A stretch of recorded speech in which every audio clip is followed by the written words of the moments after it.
Eric Roth is the producer behind Mank, the most nominated film at the Oscars this year, and the same was actually true at the Golden Globes and the Critics' Choice Awards. So, since you are at the head of it, I think that it'd be appropriate to ask you just how this historically long award season has been going for you. Um, I think I think I've been through. I'm not trying to brag in any way, but I've been through a number of them, and they all seem kind of torturous. Because you'd like to be involved, you'd like your film recognized, you'd like to have you'd like to talk about it. That not that you've made it to have, get awards necessarily, but you'd like to be recognized. It's part of what we do. So there's always like sort of waves. I think things come out. People think it's the greatest thing since chopped liver, and then it sort of wanes, and other movies take its place, and this has been a little less predictable in that way, only because I think Mank is revered in some ways as a great art film or something, and hasn't been considered a potentially popular favorite. But I'm not sure. I don't know. I mean, but it's a very austere, interesting, incredibly well directed. To me, it's close to the work of art that I've ever been involved with. So I think it's getting the attention it should get for all the crafts, and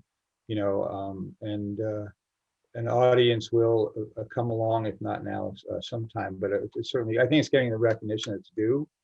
And I think what happens during the award season thing is that there have been times where I had some movies that I thought could get some attention and they didn't.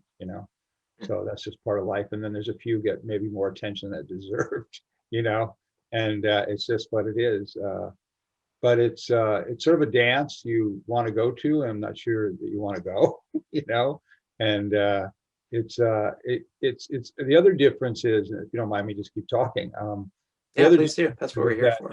I was very used to, and sometimes they're enjoyable, and sometimes they aren't. They just get a little much. The live Q&As can be very lively.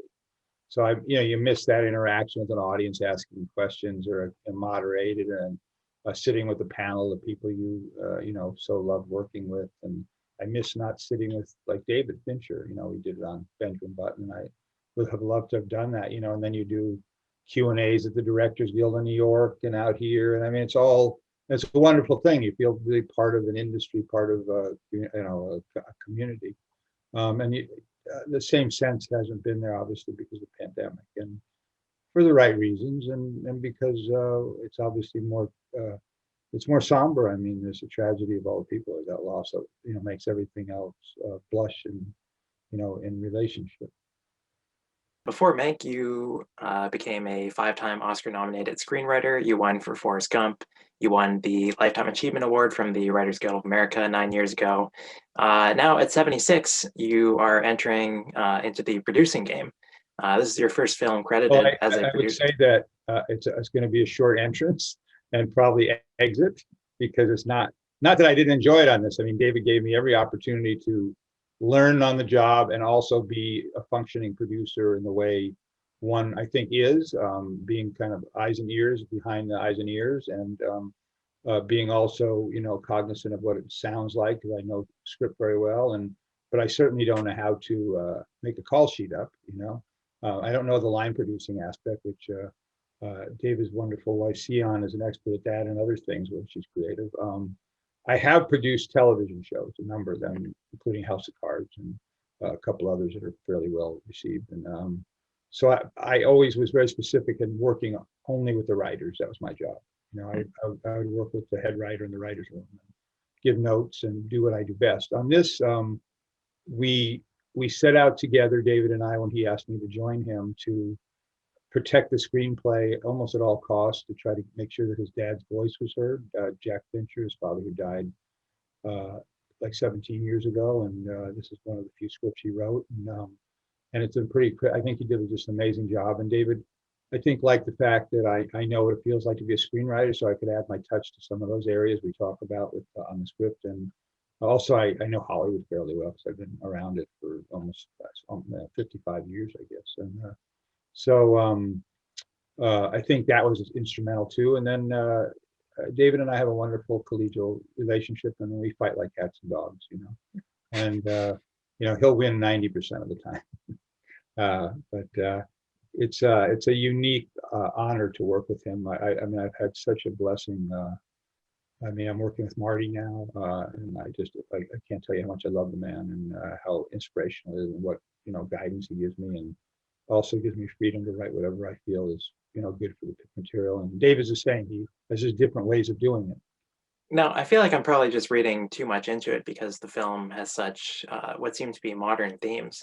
But I'm wondering if, 80 years from now, we're going to get a film called Roth, about how you contributed to the screenplay and weren't credited. So I'm wondering, like, No, what were your... you won't, because first of all, I think I was very scrupulous about doing what they call, as a producer, A through H writing. That's a Writers Guild term. But you're allowed to do certain things, reorganize some stuff, edit some stuff, but not any really fresh writing. So,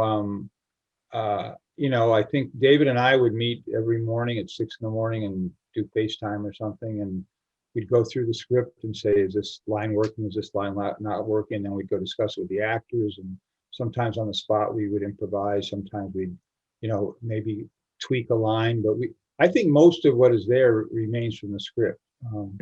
So, I mean, what you're saying would be a good irony, and I did what I think I did what I knew how to do without crossing a line. I mean, as I say, we were so dogged, and so important to me to have David's father get the credit for what he did. And it's his. I mean, it's his. I would tell you different if I didn't feel that way. I mean, I think even if, let's assume that there was a credit arbitration, I think I would lose. I mean, because the amount of work I did in that regard is not anywhere near what the criteria is to getting credit. You have to do at least over 50% in this and that. So no, there won't be no Roth film. Okay. And what was your response when you read the script for the first time? I was most taken with his portrayal of this kind of alcoholic man who was slumming in his estimation and being in Hollywood, and yet felt he hadn't done anything of value. And I understand that. It felt a little like Death of a Salesman, maybe, or kind of the Don Quixote aspect of what we have in the movie, or the Organ Grinder's Monkey, more so, about a guy who, liked to be in the company of these kind of fancy people, but looked down his nose in a way at them. He doesn't suffer fools. I think that was one major part of it, and a guy who finally was able to do something that was what he felt worthy, of who he felt he was. And it was, obviously, he wrote one of the great movies ever made. And then the whole idea of the politics of the thing, in Hollywood, and what it was like, and studios owning the idea, and that I think whatever Mayer says is a great line, where he says, the only business in the world that you get to keep the product and charge people for it, and also that the fact of this kind of the medium as the message, Marshall McLuhan, about how they abuse the idea of giving information to people, which was fake news, in the beginning of fake news, with newsreels that weren't telling the truth, and using actors and everything else as if they were, man on the street interviews and that kind of thing. So I thought that was very important. So I think there's a lot of themes that were, it's like most David's movies, very textured, and I find those the most interesting, the most intricate, and so that I think the screenplay embodied almost all of that. It really did. I mean, as I say, some of the order we changed and emphasized a few things differently, and maybe filled in some blanks where I don't think that David's father just didn't have the experience of being a screenwriter to know what to say. But all in all, that was the screenplay was. I mean, it was disappointing the screenplay to me didn't get nominated for David's dad. That would have been wonderful. You mentioned that you're working with Martin Scorsese on his next movie, Killers of the Flower Moon, which you wrote. What can you tell us about that one? I can tell you that everybody should read the book. It's written by a great a journalist named David Gran. It's a an incredibly important story, and I don't say that lightly. 1921 America in Oklahoma, the Osage tribe had been forced basically to pretty crappy land in Oklahoma, and were one of the poorest people on the earth, and they struck it rich with oil, and they became one of the richest people on earth. And into that came every scoundrel, creep, assassin, monster, con man that could take any amount of money from the people that they could, and also killed 180 of them. And into that comes a guy who's a very heroic man who was Texas Ranger, and then became in the first class of the FBI. And we get a pretty great judgment about things. But I think it's the first, and Leonardo is going to play a really interesting part of a guy who is part of actually a plot to take money from people and some murderous things, and De Niro's in it. And Jesse Plemons is playing the heroic character, and but I think it'll be one of the first movies that's almost exclusively have Native Americans in it. Where if you see a street scene, there'll be 90% Native American and 10% Caucasians and others. And I think it's probably be the most, and I know Marty will be able to pull it off, probably most important movie made about that I'm aware of Native Americans. So it's really a game changer in a lot of ways, and very moving. It's beautiful, and it's a Western by any other means, Wow. Yeah. Yeah, I want to ask about some other projects you have, just because they're so exciting. You wrote the upcoming Dune, which One of keeps the getting writers. pushed back. Yeah, Yeah, because of the John Spade and Denis also. A man named John Spade did some great writing, and Denis did some great writing too. And it was kind of a new world for me. I'd really never written a science fiction piece, and the book was prodigious. It's a real epic, and we had to tell a story of half the book basically, and it's a complicated book in the sense of the geography of the planet and where they are, and even the language is different. But I think he's made something special. I hate to say Lord of the Rings, but I feel that way about it in a way. But I'm biased, I think it's a really unique movie, and I think it'll be incredibly popular.